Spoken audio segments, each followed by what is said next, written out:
akamwambia, wewe mtaja mwanamke alikuwa amezeeka hivi vishakunjana. Mtume SAW anamsikiliza, anampa nafasi aseme, mpaka alipomaliza na kumwelezea kwamba Mungu kakupa badali njema. Na hapa tujue ni tabia ya wanawake, kila mmoja anajiona yeye ni bora kushinda mwenzake.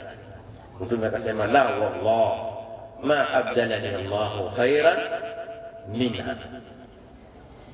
Akaanza kuyaeleza yale mambo aliyofanya. Mwanamke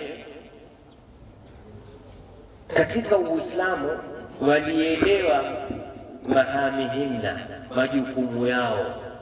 Soma wewe katika tarehe, mwanamke wa kwanza ambaye kwamba kwa sababu yake kulipatikana kuwapa, yani udhihar, kwamba mimi kulala na wewe ni kama kulala kafahari ummi, ni kama kulala na mamangu, ni kama kulala na sijui na nani yangu, kama kwa masala ya dhihari yaliyoelezewa. Lakini angalia huyu mwanamke, kwa kuwa ni mkweli na ampenda mumewe na ajua kwamba kitendo alichofanya mume hakuna tena njia ya kukutana, ambao leo wengi tukiwa tunataka ukweli wanaishi walikuwa kwenye ndoa lakini hawanaishi nje ya ndoa. Leo kwa kesi tunazozipata unakuta mtu anakwambia, basi Sheikh, tufanyeje na tuzaa watoto watano? Sasa kuzaa haimaanishi itakuhalalishia, au kutojua haimaanishi. Jamani, ni ujinga katika sharia. Umepewa nafasi kwa watu wawili, mtu ambaye kwamba nashaa bibadiyatin baidatin anil ulama, kaishi vijijini, hakuna redio, hakuna masomo, hajui lolote. Ni hao watu wenye kutawadha mara mbili. Leo kutawadha mara mbili. Siku moja jamaa alienda kijijini huko, akakuta imamu anaswalisha kwenye sijida, akatokwa na riaki lakini ya sauti kuu. Mwenyewe akaendelea na swala tu. Jamaa tualiza swala, akamwambia, mama vipi bwana, si umekunja swala, umekunja huko? Akasema lakini mimi kutawadha mara mbili, nilikuwa nao spare.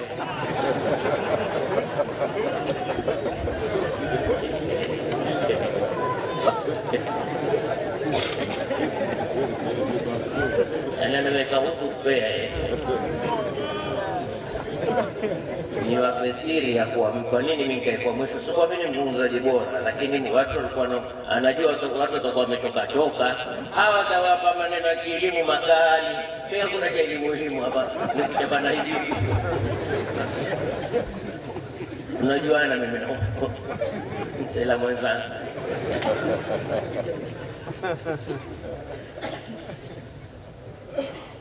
Sasa saa ingine wallahi jamani, kuna watu wanapenda sauti, kuna watu wanapenda elimu. Kullu hizbin bima ladayhim, apenda sauti kama kuzanya sauti, apenda elimu atakuzungumza elimu. Aya, wa fi dhalika falyatanafasu.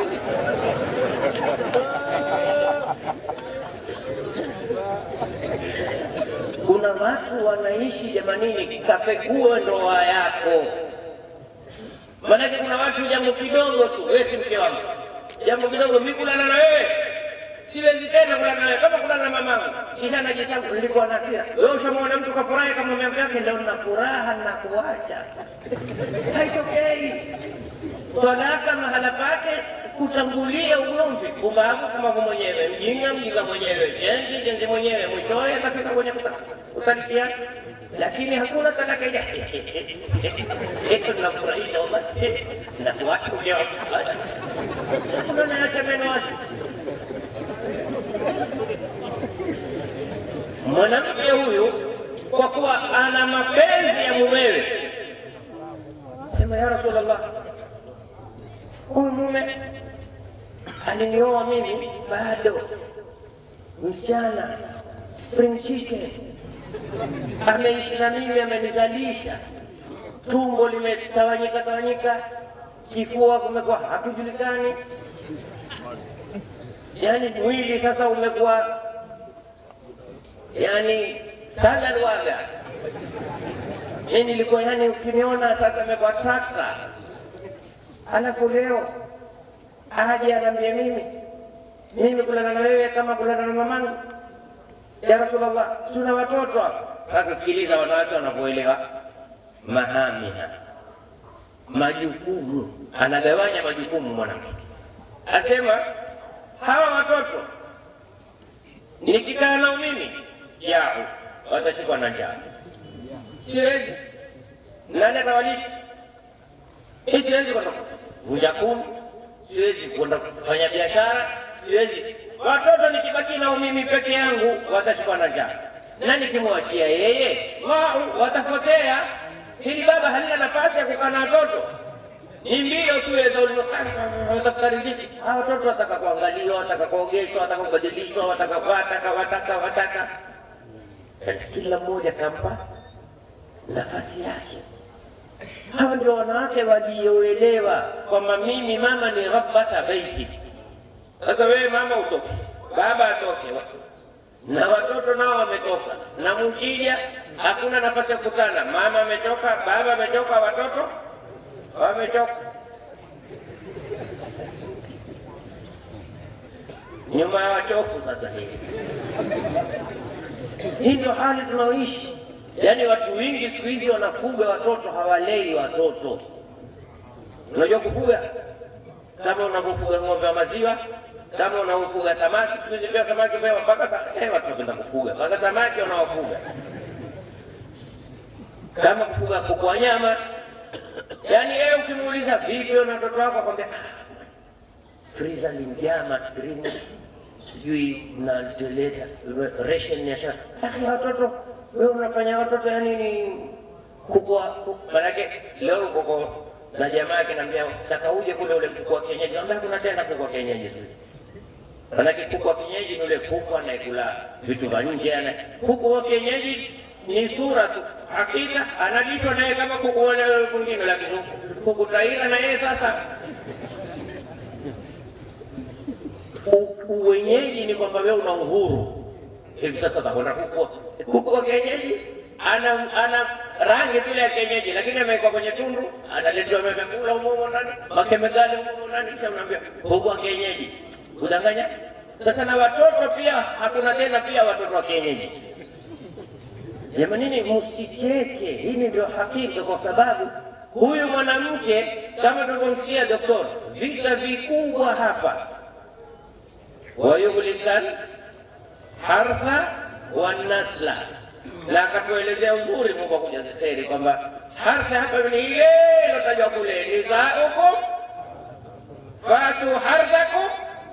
Baadhi yake leo mwanamke hatuko kwenye kuelezea hiyo fatu harthakum anna shitum ni vipi, lakini si mahala pake hapa, itakuja mahala pake insha Allah taala. Mahala pake wajulikana, kila mmoja ajua pake, lakini mtu mpaka sasa hajajua pake, huyo hana pake. Tukua kaida hiyo. Hata hakuna mtu mwenye shamba anasema kuna mwamba hapa nitapanda hapa shamba langu. Madamu ni langu, mtu mwatake haulizi. Hakuna. Wewe na basi una akili pia. Sasa wanawake walifahamu. Nimalizie. Ndugu zangu, matatizo tulionayo jamii yetu ni wanawake hawataki kujitambua jukumu lao katika Uislamu. Yaani wanawake wamekuwa yatbana kula naifi, kila kinachopigwa kelele wanawake, jamani lazima muwe hivi, twende. Wanawake watakiwa muwe hivi, twendeni wanawake. Mimi ningeomba picha ya wanawake, si haipendezi. Si lazima niweke yangu, lakini haipendezi. Wanawake hata mimi mwenye kutoa sasa nitatoka kwenye timing kuangalia wanawake.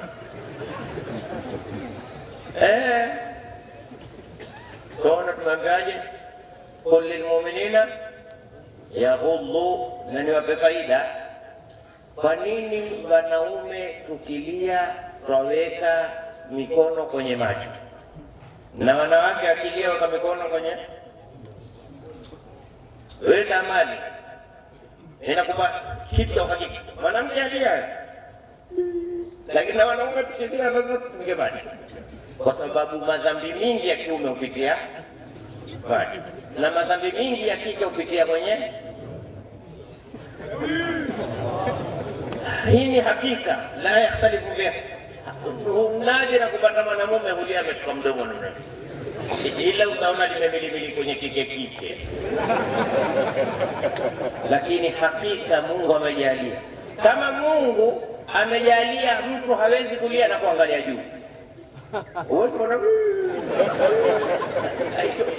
na wewe ukiona mtoto yualia kwambia angalia ile, atakata kilio. Mungu ataka ukilia ulie uiname, hata kilio ungole.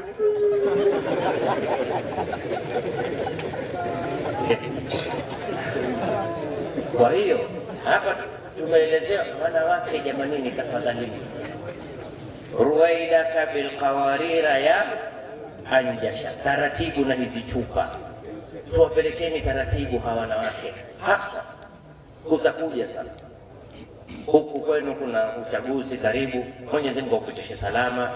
Wale ambao kwamba ni kheri kwa ubinadamu na Uislamu, Mwenyezi Mungu awape, na wale ambao kwamba si kheri, Mungu awape lenye kheri kwa wao. Lakini wanawake, cha msingi ni kura yako kwa ule unaimuona huyu ni maslahi kwako au kwa jamii, si mwili wako. Wanawake kama hizi kura zimewahalalishia wengine, hata kwenye maulidi wana kama wamehalalishiwa. Wewe kwenye Mtume ati kuna bogi la Mtume, kwa mwanamke ukatia kiuno kwa ile bogi la Mtume. Mtume hataki bogi, Mtume ataka heshima yako. Haya ndio muhimu tuelezane. Wanawake hutezeshwa mpaka kwenye maulidi tena, na wakachukuliwa na mavideo. Yaliwahi kukatazwa haya mambo. Leo nimeona kuna viongozi hapa, shekhe wa mkoa, sijui kama wajua, hujui kwenye ile video ni mkoa gani ule, ni mkoa gani, lakini ni huku. Kule kwetu alhamdulillah kidogo hayajafika kwenye wanawake kucheza hadharani katika shughuli ya maulidi, au wanaume kwenda kucheza kwa wanawake. Haya hayako. Kwa hiyo wanawake, taratibuni. Kiwa kwenye maulidi hayafai. Hakuna kwingine mwanamke atoke barabarani amejivalia sampuli nini. Leo ni siku ya kuonesha mapenzi ya chama changu, onesha mapenzi lakini kwa heshima. Usisahau heshima yako, usisahau murua wako, usijisahau kama wewe ni mwanamke. Uislamu ulikuja ukakwambia jihifadhi. Uislamu ulikuja ukamwambia, ukakataza wala tukrihu fatayatikum ala albighai in aradna. Hawa ni watwan, hawa ni vijakazi, hatufai kuwalazimisha kuvunja heshima. Leo wangwana wenyewe wavunja heshima. Idha kana rabbul baiti bitabli dhariban fala talumi sibyana fiha ala ras. Ni makosa. Tushangilie utakachokishangilia, lakini angalie Mungu mwanzo. Hii njia yafaa. Na sisi wenye kutaka kushangiliwa, kutaka kusapotiwa, tusiwalazimishe tukatoka nje mpaka. Wallahi jamani, kabla hujaenda kuambia watu nichagueni, mchague Mungu. Man kana Allahu ma'a faman alayhi. Atakayempata Mungu ukakosa nini? Ukimpata Mungu umekosa nini? Na ukimpata Mungu umepata kila kitu. Kabla hujataka watu wakuchague, muombe Mungu akuchague. Mtume sallallahu alayhi wasallam thumma yudha'u lahu alqabul fil ardh. Watu hawajui kwa nini wamekuchagua, si wao, ni nani? Lakini ukimsahau ndipo pale utachaguliwa. Pengine upite, lakini iwe ni mitihani kwa kweli. Badala iwe ni sababu ya kuingia peponi, iwe ni sababu ya kwenda motoni. Nasallallahu salama wa afya. Na hakuna faida ya uongozi wowote, hata wa dini, ikiwa mwishowe utakuwa ni moto.